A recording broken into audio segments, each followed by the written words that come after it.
बार फिर से आप लोग हो जाइए तैयार, क्योंकि खेसारी लाल यादव एक बार फिर से बवाल मचाने आ रहे हैं एक नए गाने के साथ। अगर बात किया जाए गाने के टाइटल के बारे में तो गाने की बोल है सड़िया ये बोलम, जो कि बहुत ही सुपर डुपर होने वाला है ये सॉन्ग। अगर लिरिक्स की बात किया जाए तो ये गाने को लिखे हैं कृष्णा विद्यार्थी ने, जो कि बहुत ही हिट गाना दिए हैं।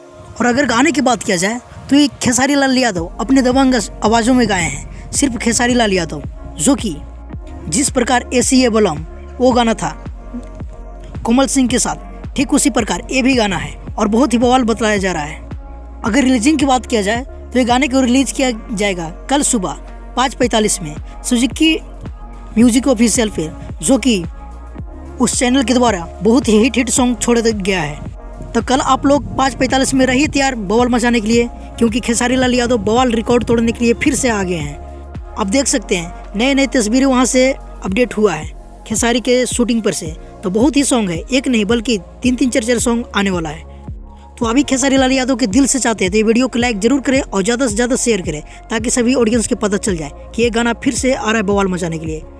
और अगर आप ही चाहते हैं कि भोजपुरी का हर अपडेट सबसे पहले हमारे तक पहुँचे तो हमारे चैनल के आप जरूर सब्सक्राइब कर लें फास्ट भोजपुरी लहर के, क्योंकि भोजपुरी का हर खबर सबसे पहले हमारे चैनल पर आता है। तो बस इस वीडियो में इतने ही, मिलते हैं किसी नए अपडेट के साथ बहुत ही जल्द। जब तक के लिए जय हिंद, जय भोजपुरी।